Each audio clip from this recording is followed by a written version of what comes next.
세상에 떠도는 기묘한 괴담들. 첫 번째 이야기, 경상남도의 작은 아파트에서 실제로 겪었던 실화괴담. 제 나이가 많지는 않지만 아마 일반 상식에서 벗어난 이상한 일을 경험한 적이 몇 번 있습니다. 이야기의 시점은 1993년부터 1999년 사이입니다. 제가 7살에서 13살쯤으로 이어지는 이야기입니다. 저는 경남의 한 작은 시에서 태어났습니다. 제가 살고 있던 곳은 90년대 당시 시내 지역이었지만 논과 밭이 어우러져 있었습니다. 산을 깎아 만든 5층짜리 아파트에 살고 있었습니다. 90년대만 해도 컴퓨터 보급이 많이 발달되지 않은 상태였기 때문에 주로 동네 주변의 논과 밭, 산을 돌아다니며 놀거나 놀이터를 주 무대로 동네 형 동생들과 노는 형태였습니다. 확실치 않지만 7살에서 8살 때 일입니다. 동네 형들과 아파트 뒷산을 탐방하기로 했습니다. 뒷산은 솔직히 좋지 못한 소문들로 가득해서 무서운 곳인 동시에 호기심 가득한 곳이었습니다. 소문의 내용은 뒷산에 체육공원이 있는데 깡패들이 훈련하는 곳이라고 했습니다. 그리고 체육공원 아래에는 양궁하는 곳이 있는데 초등학생이 실수로 지나가서 화살에 맞아 죽었다고 했습니다. 그래서 아파트 내에서도 아이들이 뒷산에 가지 못하게 철조망 같은 것으로 막아 놓았던 것으로 기억합니다. 하지만 아이들은 어른들이 하지 말라고 하면 해보고 싶은 욕구가 있는 것 같습니다. 6학년 동네 리더 형의 지휘 아래 8명의 동네 친구와 형들, 동생들과 함께 산을 오르기 시작했습니다. 어느덧 오르니 이상한 집이 하나 있었습니다. 시골에 살아서 할머니 집과 외할머니 집도 오래된 촌집인데 이 집은 지금 생각하면 친할머니와 외할머니의 집들보다 더 오래되었고 특이하게 생긴 낡은 형태의 집 같았습니다. 그리고 신기한 것은 산 한가운데 집이 그 집 하나밖에 없는 것이었습니다. 그래서 동네 형님의 지휘 아래 그 집을 조사하기로 했습니다. 막상 들어가 보니 별로 볼 건 없었습니다. 아직도 기억나는 것은 집 형태가 특이했다는 것과 돌로 된 절구통이 있었다는 것입니다. 솔직히 당시에는 무서움 반 호기심 반이었는데 막상 들어가 보니 별 볼 일이 없어서 아쉬움이 컸습니다. 그리고 몇 년이 흘렀습니다. 저도 초등학교 고학년이 되었을 때쯤인 것 같습니다. 저도 이제는 동네에서 따르는 동생들도 조금씩 생기고 나름 골목대장 리더 역할을 하던 위치에 올랐을 때입니다. 저희 집이 2층이고 5층에 새로 동갑인 친구가 이사를 와서 친구 집에서 레고를 가지고 놀고 있을 때였습니다. 친구 집 베란다 창문을 보니 어렸을 때 봤던 그 이상한 집이 있는 거예요. 오랜만에 저기를 한번 가보고 싶다는 생각이 들어서 동네 친구들과 동생들을 불러 모아 모험단을 만들어 산에 오르기를 시작했습니다. 솔직히 그 동네에 살면서 동네 주변은 제 손바닥 아니라고 자신이 가득했습니다. 뒷산만 해도 일주일에 한 번씩 산 공원에서 타 동네 아이들이랑 축구 시합도 했기 때문이지요. 그런데 이상하게 올라가도 또 올라가도 분명히 친구 집 5층에서는 보였던 그 집이 보이지 않는 것입니다. 그래서 결국 산을 내려오게 되었고 다시 5층에 사는 친구 집에서 집을 확인했는데 분명 저와 친구가 동시에 본 집이었는데 다시 와서 보니 그 집이 보이지 않는 겁니다. 동네 친구들과 동생들은 우리를 이상하게 보았고 우리 둘은 미칠 지경이었습니다. 분명히 있던 집이었는데 보이지 않으니 말입니다. 그 뒤로 다시는 그 집을 찾지 못했고 신기루 같은 집이라는 결론을 내렸습니다. 두 번째 이야기, 실종괴담. 2013년에 벌어진 일이라고 합니다. 가난한 집에서 어렵게 자랐던 치위생사인 이방년 씨는 명문대를 졸업하고 증권사에 근무하는 부잣집 아들 정 씨와 4년여를 사귀다 결혼해 미국으로 떠날 계획이었다고 합니다. 큰 반대에도 불구하고 자신을 사랑하는 남자친구를 위해 어려운 미국행을 결정하고 주변 정리 후 소위 백마탄 왕자를 따라 떠나는 신데렐라처럼 주변에서는 격려와 축복을 보냈다고 합니다. 이방년 씨는 매우 어려운 환경에서 열심히 공부하여 꿋꿋한 삶을 살았다고 합니다. 그러나 이방년 씨의 미국행 후 연락이 끊긴 언니를 수소문하던 이방년 씨의 동생이 실종 69일 만에 경찰에 신고를 하게 되고 수사 과정에서 이방년 씨는 출입국 기록도 없으며 실종 직전까지 함께 있던 사람이 바로 남자친구였으며 남자친구의 부모 또한 뉴욕의 사업가가 아닌 국내에서 고물을 주업하는 가난한 집이라는 사실과 남자친구의 학력과 경력 또한 모두 위조되었다는 사실을 알게 됩니다. 또한 이방년 씨의 실종 후 남자친구는 이 씨 명의의 카드를 사용하여 살던 집의 보증금으로 유흥비를 탕진하고 이 씨의 짐을 처분했습니다. 이 씨와 사귀는 도중에도 여러 명의 여자와 다중 동거를 했으며 새로운 여자친구와의 해외여행 등 의심스러운 정황 및 기행이 밝혀지게 되고 회카를 구입하여 살인의 정황이 구체적으로 드러나게 됩니다. 그러나 살인에 대한 명확한 증거를 밝혀내지 못해 경찰은 사기죄 및 여신전문금융업법 위반으로 기소하게 됩니다. 2014년 10월 16일 항소심 판결이 나왔습니다. 간단히 정리하자면 피고인은 실종자를 직접 납치하여 살인을 했다는 증거가 없습니다. 또한 개연성을 이유로 이 사건은 양형사유가 되지 않습니다. 그러나 실종자의 실종 원인을 명확히 제공했다는 점에서 정의와 형평에 맞게 선고를 내립니다. 피고인에게 징역 4년을 선고합니다. 항소심 판결이 나왔다고 합니다. 피고인이 상고를 하였는지는 잘 모르겠지만 결국 이방년 씨와 그 가족들만 불쌍해진 듯합니다. 법의 존치 이유는 사법에 의한 억울함을 최대한 줄이는 법 집행이 이루어져야 하는 것은 당연하지요. 이방년 씨 실종 사건은 여전히 미스테리한 사건으로 기억될 듯합니다. 세 번째 이야기, 알래스카 괴담. 여러 가지 점에서 한센의 삶은 연쇄살인범들의 성장 배경에 흔히 나타나는 유형을 똑같이 보여준다. 소년 시절 말을 심하게 더듬어 괴롭힘을 받은 그는 손쓸도리가 없을 만큼 소심했고 여드름 투성이에 흉한 얼굴을 지녔다. 그는 커가면서 세상으로부터 배척받는다고 느꼈고 특히 이성에게는 더 그랬기 때문에 여성에 대한 증오심을 평생 지니게 되었다. 20대 후반의 한센은 아이다호에서 알래스카로 이사를 갔다. 알래스카는 사회 부적응자가 새 인생을 출발하기에 좋은 곳이었다. 한센은 앵커리지에 정착해서 성공한 사업가로 자리를 잡았고 번창하는 제과점의 소유주가 되었다. 이후 한센은 조종사 자격증을 취득했으며 자가용 비행기도 샀다.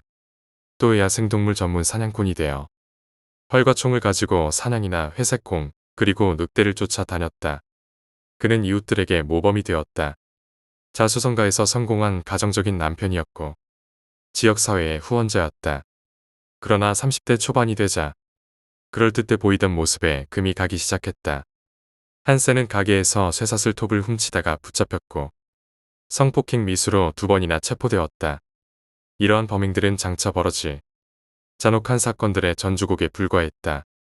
나이가 33이던 1973년부터 한센은 수십 명의 직업 여성들과 토플리스 댄서들을 황야의 은신처로 실어갔으며 자신의 비행기를 이용해 산속 깊은 곳에 날랐다. 이들은 무사히 아무에도 입지 않고 앵커리지로 돌려보냈다. 그러나 대가를 요구한 여자들은 끔찍한 운명과 맞닥뜨렸다. 그들은 며칠 동안이나 오두막에 갇혀 폭행당하고 고문받았다. 한센은 이 여성들을 발가벗긴 채 황야로 내쫓았고 여자들이 먼저 출발하고 나면 사냥용 총을 들고 그들의 뒤를 밟았다. 이 추악하고 타락한 놀이에서 모두 17명의 여자들이 목숨을 잃었다. 사냥 놀이는 1983년에 마침내 끝이 났다. 희생자가 될 뻔했던 여성이 억지로 비행기에 태우려고 하자 가까스로 달아난 것이다.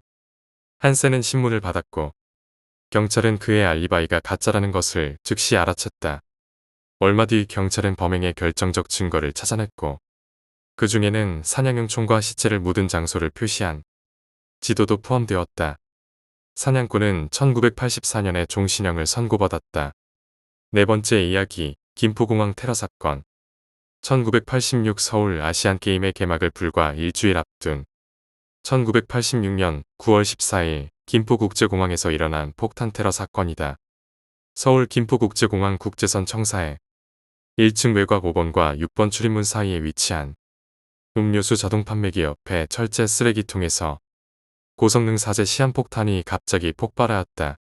전송객 부부 등 일가족 4명과 공항관리공단 직원 1명 등 총 5명이 숨지고 33명이 중경상을 입었다. 1986 서울 아시안게임과 1988 서울 올림픽의 유치를 성공시킴으로써 비약적인 국위 선양을 이루기 위해 국가의 총력을 기울이고 있는 가운데 당시 우리나라의 대표 관문이라 할 수 있는 김포국제공항에서 발생한 테러였기에 국민들에게 큰 충격을 안겨주었다. 이 사건은 북한의 소행으로 강력히 추정되었음에도 테러범의 실체를 전혀 잡지 못해 미제 사건이 되었으나 1년 뒤에 북한이 대한항공 폭파 사건을 일으키면서 대북 정책은 급속도로 냉각되고 국민들의 대북 감정 또한 극도로 악화되기에 이른다. 안타깝게도 5명의 희생자들 중 거의 대부분은 일가족으로 밝혀졌는데 김포국제공항에서 미국으로 출국하는 어머니 김신혜 씨를 배웅한 김봉덕 씨 일가족이 공항에서 나오는 길에 참변을 당한 것이다. 사건 당일 테러가 발생하기 직전에 김봉덕 씨 일가족들이 어머니 김신혜 씨와 함께 국제선 청사 출국장에서 촬영을 했으나 이 사진이 마지막 가족 사진이 될지는 아무도 알지 못했다. 이 테러로 김봉덕 씨 본인을 비롯해 부인 옥금숙 씨 등 일가족 4명이 한꺼번에 목숨을 잃었으며 나머지 일가족 9명도 중경상을 입는 비극을 당하였다. 대형 유리창이 10장도 넘게 산산조각나는 등 수류탄 7개와 맞먹는 위력적인 폭발이었음에도 사망자가 5명에 그친 것이 기이할 정도였다. 5명의 희생자들 중 한 사람인 공항관리공단의 직원 유주환 씨가 사건 당시 폭심에서 가장 가까운 곳에 위치하여 천정 보수 공사를 하던 중이었기에 폭발물 파편 대부분을 맞아준 덕분이라고 한다. 참고로 유 씨의 시신에 박힌 파편은 무려 90여 개나 되었으며 시신 수습 당시 하반신은 사라진 상태였다고 한다. 사건 현장을 조사한 경찰은 건전지 2개와 전기줄, 철제 신관, 테이프 등 파편 30여 점을 수거했으며 테러범이 5번과 6번 출입구에 인도와 횡단보도 쪽으로 파편이 비산하도록 폭파 각도를 맞춘 것으로 추정하였다. 특히 사건이 발생한 5번과 6번 출입문 사이가 공항버스 정류장과 택시 승강장이 있어 평소에도 인파가 붐비는 데다 특히 외국인보다 한국인들이 많은 장소라는 것을 테러범이 계획적으로 노리고 폭발물을 설치한 것으로 보인다. 또한 폭발 후에 잿빛 연기가 났다는 목격자들의 증언을 토대로 폭발물의 종류는 C4로 잠정 확정되었다. 참고로 C4는 1983년에 버마에서 발생했던 북한 소행의 아웅산 묘소 폭탄 테러에서 사용된 폭발물로 당시 민간용으로는 이 폭약을 사용할 수 없었다는 점에서 당국은 이번 폭탄 테러 또한 북한의 소행으로 단정지었다. 폭탄 테러 특성상 현장 보존이 상당히 중요하지만 당국의 대처는 매우 초보적인 수준이라 사건 발생 후 가장 기본적인 현장 인원 통제조차도 제대로 이루어지지 않는 등 거의 패닉 상태였다. 게다가 1986 서울 아시안게임을 앞두고 우리나라의 외국인 선수단이 몰려오는 데다 사건 발생 다음 날에 사마란치의 IOC 위원장도 방한할 예정인 상황인지라 당국에서는 국가 이미지 관리상 사건 현장을 빨리 정리하는 게 급선무라고 생각하고 청소부들을 불러 자네들을 무단으로 치우고 현장을 청소해버리는 실수를 저지른다. 덕분에 사건 현장 보존은 실패하였고 범행 용의점이 있는 내외국인의 출국을 막고 연행 조사했으나 아무 혐의점을 찾지 못하였으며 1,000만 원의 포상금을 걸고 인터폴 회원국에도 수사 협조를 요청했으나 결국 범인은 물론 범행 목적도 밝혀내지 못한 채 미제 사건으로 종결되었다. 당시 치안본부장이었던 강민창 치안총감의 회고에 따르면 시한폭탄이었던 만큼 폭탄을 설치한 후 출국해버렸을 가능성이 컸고 사건과 관련된 모든 정보는 추측에 의거할 수밖에 없었다고 하며 당시 국가안전기획부 1차장 역시 자신에게 보고될 만한 수사 진척이 없었다고 언급하는 등 이 사건과 관련하여 수사 당국이 얼마나 무능하게 대처하였는가를 짐작할 수 있다. 그리고 사건 발생 23년 후인 2009년이 되어서야 이 사건의 범인과 전모가 드러난다. 사건의 전말은 월간조선 2009년 3월호에 자세히 실렸다. 범인의 이름은 아분 이달. 1985년 로마 빈 공항 습격과 1986년 페남 여객기 납치 등을 주도했고 온건파인 야세르 아라파트의 측근까지도 서슴지 않고 죽였던 사막의 독사라 불리던 인물이다. 진실과 화해를 위한 과거사 정리위원회는 관련 자료들을 통해 아분 이달이 북한의 청부를 받고 그 하수인들을 국내에 잠입시켜 폭탄 테러를 일으킨 것으로 판단했다. 이 판단의 근거 자료들 중 핵심은 스위스 베른 신문의 한 일본인 기자가 발견했다는 동독의 첩보기관 슈타지의 비밀 문서다. 당시 동독은 이슬람 테러단을 지원했으나 동독이 테러기지로 이용되는 것을 용납하지 않았다. 슈타지에서 아분 이달을 비밀리에 조사하자 슈타지의 도움이 필요했던 아분 이달은 자신이 저지른 범행 전모를 털어놓았고 그 중에 김포국제공항에서 발생한 폭탄 테러의 내막도 기록되었던 것이다. 그의 증언에 따르면 빨치산 투쟁에 공감대가 있던 김일성과 아분 이달은 친밀한 관계였고 아분 이달은 핵심 조직원들을 북한에서 훈련시키기도 했다. 그러던 차에 북한이 폭탄 테러를 사주했고 아분 이달은 자신의 조직 2인자인 삼린과 독일 적군파 출신의 여성 크라베에게 그 임무를 맡겼으며 북한으로부터 대가로 미화 500만 달러를 받기로 했다. 삼린은 폭발물 제조 기술자인 아부 이르바임에게 폭발물 제조를 지시했으며 이르바임은 자신의 동거녀 크라베에게 한국으로의 폭발물 운반을 맡긴다. 크라베는 루마니아 정보기관인 세쿠리타테에서 만들어준 위조 여권을 사용하여 영국인으로 한국에 위장 입국하여 김포국제공항에 폭발물을 설치하고 홍콩으로 출국했다. 테러가 성공하자 북한 정권은 스위스에서 오스트리아 빈에 있는 한 은행의 아분 이달의 비밀 계좌로 500만 달러를 송금했고 북한이 준 이 돈은 현재도 은행에 묵혀 있는 것으로 알려져 있다.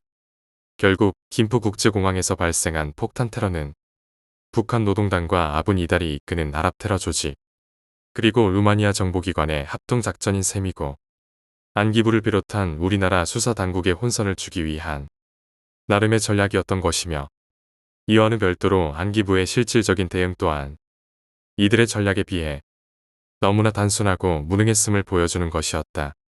이 사건의 핵심 축인 아분 이달은 2002년 이라크에서 의문의 죽음을 당한다. 그의 사인은 자살로 발표되었으나 사실은 사담 후세인이 아분 이달을 암살했을 거라는 설이 많다. 사담 후세인이 아분 이달을 죽인 이유에 대해 두 가지 설이 대립하고 있는데 하나는 미국에게 테러 지원국으로 찍힐 것을 두려워한 후세인이 미국에 대한 성의 표시로 아분 이달을 죽였다는 설이고 다른 하나는 사담 후세인이 아분 이달에게 테러 역량 강화를 위해 여러 가지 훈련과 지도를 해줄 것을 부탁했다가 거절당해서 살해했다는 설이 있다. 다만 실제 테러범인 이르바임과 크라베 부부는 생존한 것으로 알려져 있으며 오랫동안 이라크에 거주하다가 이라크 전쟁이 터지자 2003년 4월 시리아로 달아나 살고 있는 것으로 알려져 있다. 다섯 번째 이야기, 군대 훈련소 괴담.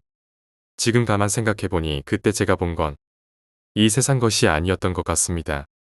벌써 15년 정도 세월이 흘렀는데요. 때는 2006년 4월, 아직 겨울의 한기가 채 가시지 않은 일교차가 심하던 날이었습니다. 저는 육군 논산훈련소에 입소하여 6주 과정의 훈련병 생활을 하고 있었습니다. 하루하루 힘들고 고된 훈련을 받고 2주차 정도였던 것 같습니다. 사회물을 먹다가 단체 생활을 하려니 적응이 안 되고 힘들었던 것 같습니다. 주말 종교행사를 가기 위해 가고 있던 중이었습니다. 종교행사를 가려고 걸어가는데 한 20분은 걸어서 갔던 것 같아요. 발 맞추어 걸어가고 있는데 제 기준 오른쪽 본관에 스레트 지붕으로 지은 건물이 보였죠.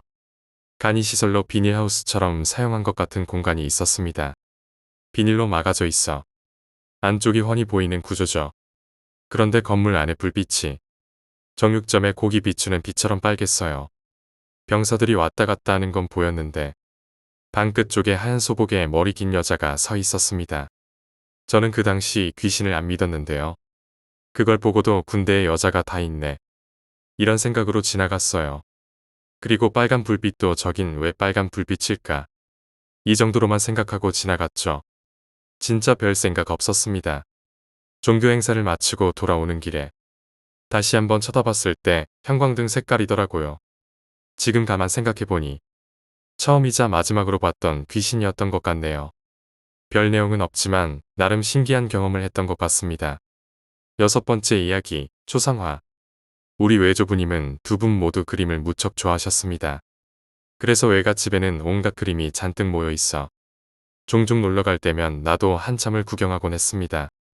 두 분은 그리 유명하지 않은 작가의 그림만 있고 비싼 건 없다고 웃으셨지만 내 눈에는 무엇 하나 할 것 없이 다 훌륭하게만 보였습니다. 그중 긴 금발을 한 여자의 초상화가 있었습니다. 나는 그 그림을 상냥하게 미소 짓는 미녀가 그려진 초상화라고 생각하고 있었습니다. 그런데 어느 날 외할아버지와 그림에 대해 이야기를 나누다가 그 그림 이야기를 꺼냈더니 고개를 갸웃거리셨습니다. 아무래도 나 말고 다른 사람 눈에는 무표정하고 차가운 인상의 미녀가 그려진 초상화로 보이는 모양이었습니다. 내 말이 신경 쓰이셨는지 외할아버지는 그 그림을 판 사람에게 연락해 물어봤다고 합니다. 하지만 별다른 사연은 없었고 그저 평범한 보통 그림이라는 대답만이 돌아왔습니다.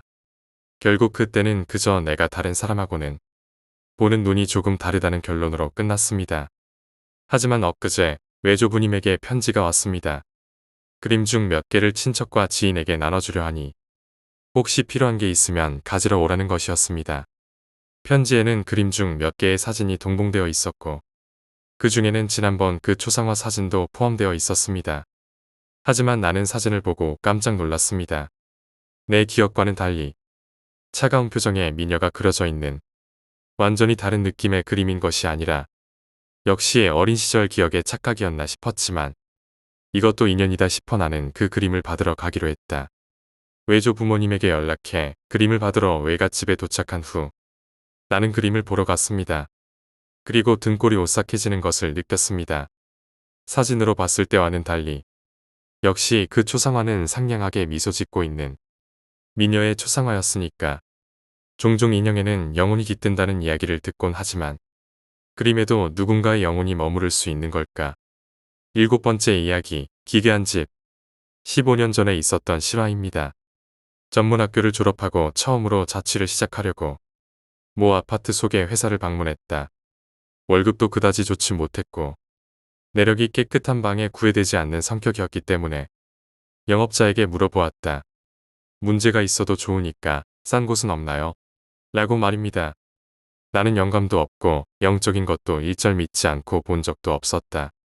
그렇게 물어보니 있습니다라는 의외의 대답을 들었다. 지어진 지 40년, 목조 2층 건물. 욕실은 없고 화장실은 있음. 이전에 주인이 병인지 먼지로 죽어서 2개월 정도 후에 발견되었다. 다다미도 벽지로 새로 발랐기 때문에 신품이었고 월세는 굉장히 저렴했다. 바로 보러 가니 이 영업맨도 팔릴 만한 부분이 없어 설명할 수 없는 모양이었다. 벽지나 다다미가 신품이라고 해도 그 외에는 전부 너덜너덜했다. 영감은 없지만 다소 결벽증기가 있는 내가 역시 아저씨의 시체를 파먹은 팔이나 구더기가 기어다녔던 건가 하고 생각하고 있자니 영업맨이 꿰뚫어본 듯이 클리닝은 완벽해요라고 덧붙였다. 결국 그 방으로 계약했다. 영적 현상도 일어나지 않았다. 다다미를 들춰보거나 해보았지만 사람 모양의 얼룩도 없었다. 그런데 수개월이 지난 어느 날 벽장을 청소하려고 안에 있는 물건을 꺼내 내가 안으로 들어가서 청소를 시작했다. 장지가 사장 있는 벽장으로 상하가 반으로 나뉘어져 있고 한가운데 기둥이 있었다. 말하자면 어디에나 있는 벽장이다. 벽장 안쪽에서 그 기둥을 무심코 보니 순간 어두워서 잘 보이지 않았지만 기둥 안쪽에 뭔가 쓰여 있었다. 잘 들여다보니 아무래도 사람의 얼굴 같았다. 정 같은 뾰족한 물건으로 새겨져 있었다. 그것도 수준이 높은 것은 아니고 콱콱 힘을 줘서 억지로 새긴 듯한 어색한 표정 없는 얼굴이었다. 10cm 정도의 기둥폭에 꽉 채워져 그려진 얼굴. 아무래도 머리카락 같은 걸로 볼 때 여자의 얼굴인 것 같았다. 기둥에 있었던 것은 그것뿐만이 아니었다. 이빨 자국이었다. 몇 개의 이빨 자국이 그 얼굴 주위에 기둥 모퉁이에 몇 개나 붙어 있었다. 크기로 봐서는 성인이었다. 어두워서 눈치채지 못했지만 얼굴 주변은 색이 변색되어 있었다.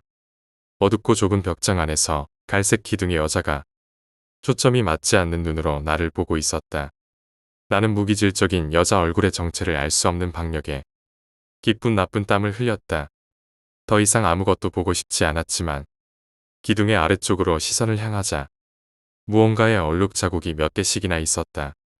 그 작품의 주인이 전에 살고 있던 아저씨의 것인지 그 전까지의 주인이 한 것인지는 모르겠지만 그 주인이 벽장 안쪽에 들어가 기둥의 여자를 보거나 기둥을 깨물거나 하면서 기둥 아래쪽에 어떤 액체를 묻히고 있었다는 것은 상상이 갔다.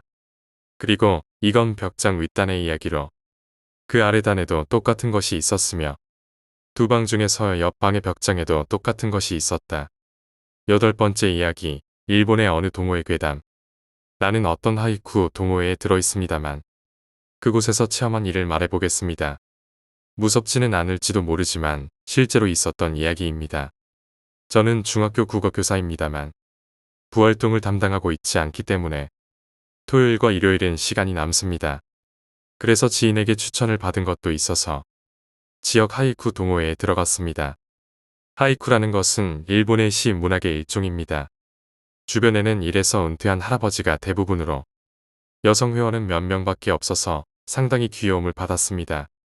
매월 2회 모여서 고센 노쿠카이를 하고 매년 2회 긴코우 노카이를 했습니다. 음행이라고 해도 사법역인 대학 강사 선생님이 대형 밴을 운전해 주셔서 일요일에 나가서 당일 돌아올 수 있는 가까운 곳에 가는 것 뿐입니다. 그 음행은 5월 연휴 중 하루로 아침부터 활짝 깨어 있어서 굉장히 기분 좋은 날씨였습니다. 그때의 출석자는 9명이었다고 기억합니다. 저는 차 안에서 물통에 차를 마시거나 하면서 아침에 집합했을 때 말한 석재를 생각하고 있었습니다. 석재는 285, 이걸로 한 구. 그리고 나서 5월에 대한 자유 주제로 또 한 구에서 하이쿠를 만들어 점심 식사를 하고 오늘 갈 신사의 집회소를 빌려 쿠카이를 할 예정이었습니다.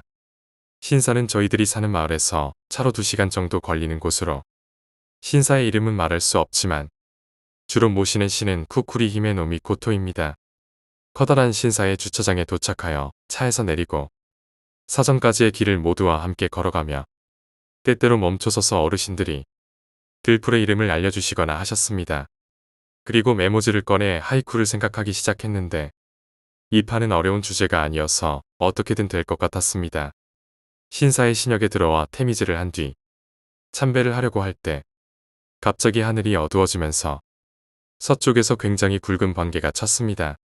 그때 근처에 있는 쿠카이의 멤버인 S씨가 커다란 소리를 냈다고 생각한 순간 코와 입에서 검붉은 피를 뿜으며 눈을 뒤집고 경직되어 그대로 뒤로 쓰러졌습니다. 천둥 소리가 들렸고 그 순간 참배길 옆에 있는 작은 사당의 쌍여다지문의 문이 전부 열렸습니다. 그 직후에 굵은 빗줄기가 엄청난 기세로 내리기 시작했습니다. 사범 선생님이 이쪽을 보고 달려왔습니다. 그리고 저와 다른 한 분까지 3명이서 S씨를 사무소 안으로 옮겼습니다.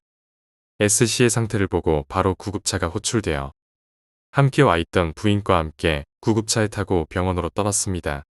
그 후 사범 선생님은 사무소의 신관과 이야기를 하고 있다가 빗속에서 S씨의 수첩을 주워 돌아왔습니다. 그 수첩을 신관에게 보여주자 신관은 놀란 듯한 얼굴이 되었습니다. 그 후엔 모두와 함께 점심을 먹고 쿠카이는 취소하고 돌아갔습니다. 신사에서 멀어지자 비가 내리기 전 초여름의 하늘이 되었습니다. 사범 선생님은 휴대전화로 S씨의 부인과 연락을 취하고 있었습니다만 S씨는 그대로 돌아가셨다고 합니다. 다음 쿠카이에서 사범 선생님에게 이야기를 무리하게 물어보았습니다. 그 신사에는 굉장히 오래전부터 전해지는 불길한 말이 있는데 그것은 특별히 불길한 의미는 아니지만 일상적으로는 기본적으로 쓰이지 않는 고어로 신역 안에서 그 말을 하거나 쓰면 즉시 그 사람에게 신벌이 내린다고 합니다. S씨가 쓰러진 일과 날씨의 급변으로 문득 이 전설의 생각이 미친 신관이 S씨의 하이쿠 수첩을 보자 그곳에는 만들다 말았던 하이쿠와 함께 확실히 그 단어가 쓰여 있었다고 합니다. 저는 이 이야기의 진위를 당시엔 반신반의했지만 국어를 가르치는 사람으로서 얼령이라는 것이 있다고 가르침 받았기 때문에 9번째 이야기, 가족의 괴담. 흔해 빠진 괴담일 수도 있지만 실화입니다. 아버지는 빙의가 잘 되는 체질이라고 할까. 매일 밤 가위에 눌리는 분이셨다. 반면 어머니는 주술사 집안이었기 때문에 그런 것을 물리치는 사람이었다. 아버지가 가위에 눌려도 어머니가 가슴 부근을 탁 하고 치면 잦아들곤 했다. 폭우가 계속되던 가을이었다고 기억한다.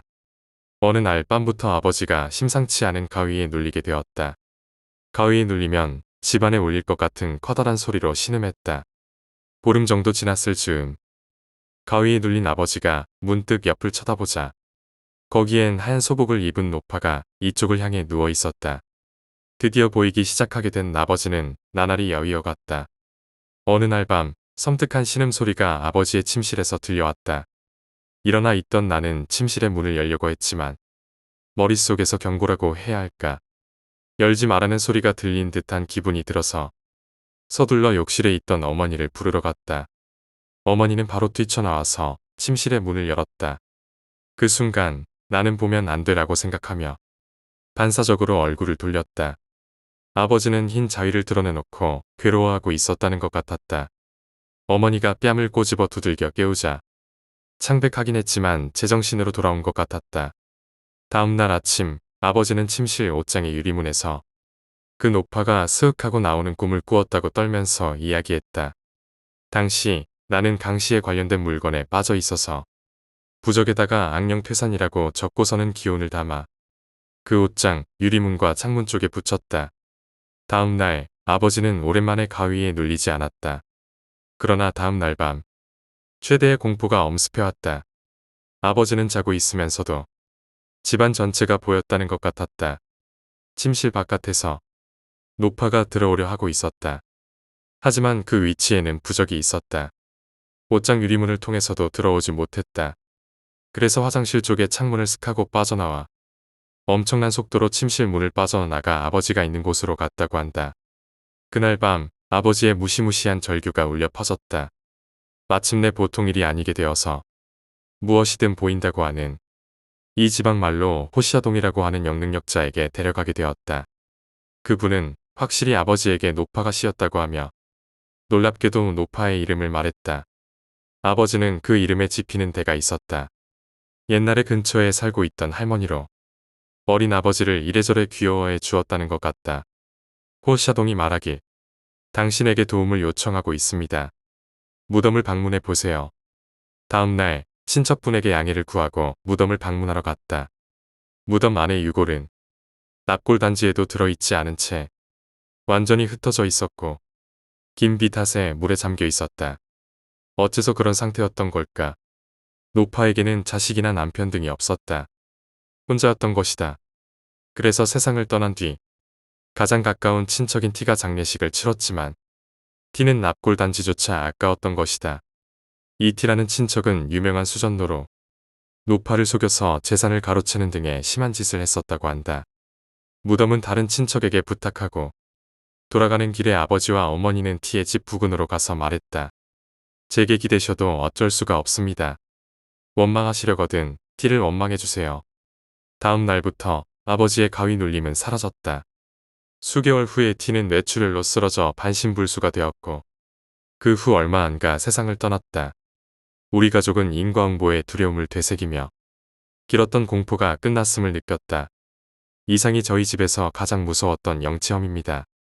아버지가 어설픈 영감을 가지고 있어서 할머니가 도움을 청했던 것 같습니다. 10번째 이야기, 폐교의 유령. 경기도 외곽에 위치한 오래된 폐교는 마을 사람들 사이에서 오랫동안 유령이 출몰한다는 소문이 돌고 있습니다. 이 이야기는 2005년에 실제로 겪었던 일입니다. 당시 저는 고등학생으로 친구들과 함께 여름방학을 맞아 폐교 탐방을 계획했습니다. 학교는 철거가 예정되어 있었지만 마지막으로 한 번 더 내부를 살펴보기 위해 친구들과 함께 갔습니다. 학교는 완전히 버려져 있었고 창문은 깨져 있었으며 교실 내부는 먼지로 뒤덮여 있었습니다. 우리는 교실을 돌아다니며 사진을 찍고 각종 물건들을 발견했습니다. 그러던 중 3학년 교실에 들어갔을 때 이상한 기운을 느꼈습니다. 교실 한쪽 구석에 오래된 책상이 하나 있었고 그 위에는 낡은 책과 펜이 놓여 있었습니다. 친구 중 한 명이 그 책을 집어들자 갑자기 차가운 바람이 불어왔고 불빛이 깜빡이기 시작했습니다.